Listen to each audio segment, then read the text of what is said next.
বাবা জীবিত থেকেও যখন সন্তানের খোঁজ নেয় না, তখন শূন্যতা অনাথ হওয়ার চেয়েও বেশি কষ্ট দেয়। জন্ম দেওয়ায় বাবা হওয়ার পরিচয় নয়, সন্তানের পাশে দাঁড়ানোই প্রকৃত বাবার পরিচয়। কিছু বাবার অভাব মৃত্যুর কারণ হয়, আর কিছু বাবার অভাব থাকে তাদের উপস্থিতিতেই।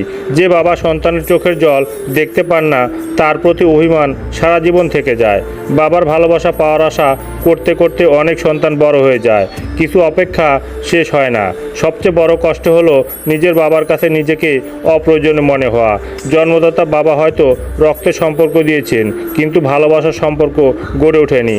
বাবার অবহেলা সন্তানের হৃদয়ে এমন ক্ষত তৈরি করে যা সময়ও পুরোপুরি মুছে দিতে পারে না। যে সন্তান বাবার স্নেহ পায় না, সে সন্তান পৃথিবীর ভিড়ে নিজেকে একা অনুভব করে। বাবার ছায়া মাথার উপর থেকেও যদি নিরাপত্তা না মেলে, সেই কষ্ট ভাষায় প্রকাশ করা যায় না। ভালো থাকবেন সবাই। কথাগুলো ভালো লাগলে অবশ্যই শেয়ার করতে ভুলবেন না। সালামু আলাইকুম।